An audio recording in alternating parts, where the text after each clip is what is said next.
City ಬೆಂಗಳೂರಿನಲ್ಲಿ crime rate ಮತ್ತೆ ಜಾಸ್ತಿ ಆಗ್ತಾ ಇದೆ ಅನ್ನಲಿಕ್ಕೆ ಈ ಒಂದು ಪ್ರಕರಣನೇ ಸಾಕ್ಷಿ. ಯಾಕಂದ್ರೆ ಬೆಂಗಳೂರಿನಲ್ಲಿ ಅಪ್ರಾಪ್ತ ಬಾಲಕನಿಂದ ಡಬಲ್ ಮರ್ಡರ್ ಆಗಿದೆ. ಡಬಲ್ ಮರ್ಡರ್, ಅಪ್ರಾಪ್ತ ಬಾಲಕನಿಂದ ಆಗಿರುವಂತಹ ಡಬಲ್ ಮರ್ಡರ್ ಇದು. ಅಕ್ರಮ ಸಂಬಂಧ ಪ್ರಶ್ನೆ ಮಾಡಲಿಕ್ಕೆ ಹೋಗಿದ್ದಂತಹ ಇಬ್ಬರ ಹತ್ಯೆ ಆಗಿದೆ. 36 ವರ್ಷದ ಯಮುನಾ ಹಾಗೂ ಆಕೆಯ ಸಹೋದರ ಸುದೀಪ್ ಹತ್ಯೆ ಆಗಿರುವಂಥದ್ದು. ಪೀಣ್ಯ ಪೊಲೀಸ್ ಠಾಣಾ ವ್ಯಾಪ್ತಿಯಲ್ಲಿ ಆಗಿರುವಂತಹ ಡಬಲ್ ಮರ್ಡರು. ಪೀಣ್ಯ ಪೊಲೀಸ್ ಠಾಣಾ ವ್ಯಾಪ್ತಿಯಲ್ಲಿ ಡಬಲ್ ಮರ್ಡರ್ ಆಗಿದೆ. ತಾಯಿಯ ಅಕ್ರಮ ಸಂಬಂಧ ಪ್ರಶ್ನಿಸಿದ್ದಕ್ಕೆ ಇಬ್ಬರ ಭೀಕರ ಹತ್ಯೆ ಆಗಿದೆ. ಯಮುನಾ ಪತಿ ಮಲ್ಲೇಗೌಡನ ಜೊತೆ ಛಾಯಾ ಅಕ್ರಮ ಸಂಬಂಧ ಪ್ರಶ್ನಿಸಲಿಕ್ಕೆ ಛಾಯಾ ಮನ ಬಳಿ ಹೋದಂಥ ಸಂದರ್ಭದಲ್ಲಿ ಯಮುನಾ ಮತ್ತು ಸುದೀಪ್,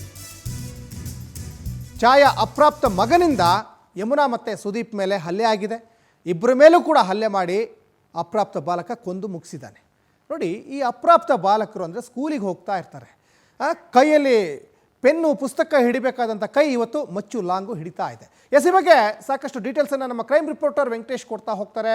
ಬೆಂಗಳೂರಿನಲ್ಲಿ ಡಬಲ್ ಮರ್ಡರ್ ನಿಜಕ್ಕೂ ಬೆಚ್ಚಿ ಬೀಳುವಂಥ ಘಟನೆ. ವೆಂಕಟೇಶ್, ಇದು ಏನಾಯಿತು, ಘಟನೆಗೆ ಏನು ಕಾರಣ ಅಂತ?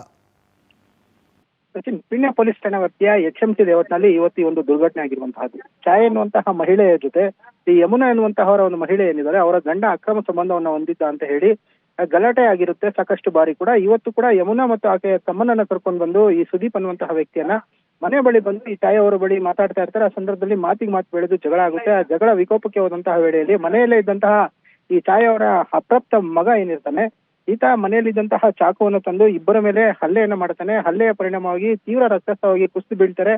ಆತ ತಪ್ಪಿಸಿಕೊಳ್ಳುವ ಒಂದು ಪ್ರಯತ್ನವನ್ನು ಮಾಡಿ ಸುದೀಪ್ ಒಳಗಡೆ ಓಡೋದ್ರು ಕೂಡ ಈತ ಬಿಡೋದಿಲ್ಲ. ಬಂದು ಎದೆಯ ಭಾಗಕ್ಕೆ ಚಾಕುವಿನಿಂದ ಹಿರಿತಾನೆ. ಆಗ ಕುಸಿದು ಬಿಟ್ಟು ಆತ ಮೃತಪಡ್ತಾನೆ. ಘಟನೆಗೆ ಸಂಬಂಧಪಟ್ಟಂತೆ ಈಗಾಗಲೇ ಪೀಣ್ಯ ಪೊಲೀಸರು ಕೂಡ ಸ್ಥಳಕ್ಕೆ ಭೇಟಿ ಕೊಟ್ಟು DCP ನಾಗೇಶ್ ಅವರು ಕೂಡ ಘಟನೆಗೆ ಸಂಬಂಧಪಟ್ಟಂತೆ ಮಾಹಿತಿಯನ್ನು ಕೂಡ ಪಡೆದುಕೊಂಡಿದ್ದಾರೆ. ಈ ಹಿಂದೆ ಕೂಡ ಹಲವು ಬಾರಿ ಇಬ್ಬರ ನಡುವೆ ಕೂಡ ಜಗಳ ಆಗಿದ್ದು, ಆಗಾಗ ಕೌಟುಂಬಿಕ ಕಲಹ ಉಂಟಾಗಿತ್ತು. ತನ್ನ ಸಂಸಾರವನ್ನು ತಾನೇ ಸರಿ ಮಾಡ್ಕೊಳ್ಬೇಕು ಅಂತ ಹೇಳಿ ಯಮುನಾ ತನ್ನ ಸಹೋದರನಿಗೆ ಹೇಳಿರ್ತಾರೆ. ಆ ನಿಟ್ಟಿನಲ್ಲಿ ಕೂಡ ಅಕ್ಕನ ಸಂಸಾರವನ್ನ ಕೂಡ ಸರಿ ಮಾಡ್ಬೇಕು ಅನ್ನೋ ನಿಟ್ಟಿನಲ್ಲಿ ಕೂಡ ಬಂದು ಇಲ್ಲಿ ಛಾಯಾ ಬಳಿ ಬಂದು ಮಾತುಕತೆ ಆಡುವಂತಹ ಸಂದರ್ಭದಲ್ಲಿ ಈ ಒಂದು ದುರ್ಘಟನೆ ಆಗಿರುವಂತಹದ್ದು. ಮತ್ತೆ ಘಟನೆಗೆ ಸಂಬಂಧಪಟ್ಟಂತೆ ಈಗಾಗಲೇ ಪೊಲೀಸರು ಹಾಗೂ ಸೋಕೋ ಟೀಮ್ ಸೇರಿದಂತೆ ಎಲ್ಲರೂ ಕೂಡ ಸ್ಥಳದಲ್ಲಿದ್ದು ಮಾಹಿತಿಯನ್ನ ಕಲೆ ಹಾಕ್ತಾ ಇದ್ದಾರೆ. ನೀವು ಹೇಳುವಂಗೆ ಏನೋ ಒಂದು ಶಾಲೆಗೆ ಹೋಗಿ ಜೀವನವನ್ನು ರೂಪಿಸಿಕೊಳ್ಬೇಕಾಗಿದ್ದಂತಹ ಈ ಬಾಲಕ ಇವತ್ತು ತಾಯಿಯನ್ನ ನಿಂದಿಸಿದ್ದಕ್ಕೆ ಬಂದು ಈ ರೀತಿಯಾಗಿ ಒಂದು ಹತ್ಯೆಯನ್ನ ಮಾಡಿರುವಂತಹದ್ದು. ಸದ್ಯ ಈ ಒಂದು ಡಬಲ್ ಮರ್ಡರ್ ಇಡೀ ಏರಿಯಾವನ್ನೇ ಬೆಚ್ಚಿ ಬೀಳಿಸಿದೆ. ಪೊಲೀಸರು ಕೂಡ ತನಿಖೆಯನ್ನ ಮುಂದುವರಿಸಿರುವಂತಹದ್ದು. ಸಚಿನ್, ಧನ್ಯವಾದ ವೆಂಕಟೇಶ್, ತಮ್ಮೆಲ್ಲ ಡೀಟೇಲ್ಸ್ಗಾಗಿ.